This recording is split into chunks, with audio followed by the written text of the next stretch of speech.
কংগ্রেসের দয়াতে, কংগ্রেসের দাক্ষিণ্যে, কংগ্রেসের মহানুভবতায় এই বাংলায় তৃণমূল নামক সরকার গঠিত হয়েছিল 2011 সালে। মমতা ব্যানার্জি, আপনি কিছু পারুন আর না পারুন, নিমক হারাম যাকে বলে, অর্থাৎ কাজের সময় কাজ নিয়ে পালিয়ে যাওয়াকে বলে নিমক হারামগিরি করা।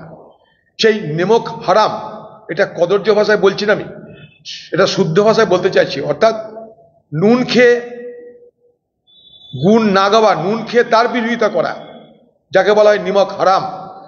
আপনি বাংলার রাজনীতিতে সেই নিমক হারামের আরেকটা জ্বলন্ত উদাহরণ। নালে একথা বলতেন না যে 2001 সালে কংগ্রেসের জন্য আমার পরাজয়। আপনি তো বিজেপির সঙ্গে হাতে হাত মিলিয়ে বাংলা দখল করতে চেয়েছিলেন। আপনার এটা মনে হলো না যে বিজেপির সঙ্গে হাত মিলিয়ে পশ্চিমবঙ্গে নির্বাচন করতে যাওয়া আমার ভুল হয়েছিল?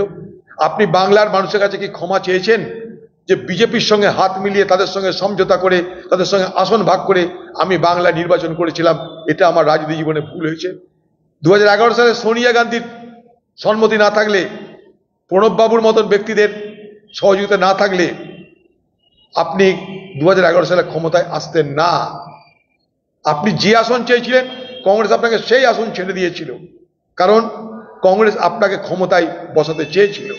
তাই নিমক হারাম যদি কেউ হয়ে থাকে, আপনি সেই নিমক হারামের গুনতিতে সব থেকে উজ্জ্বল নাম।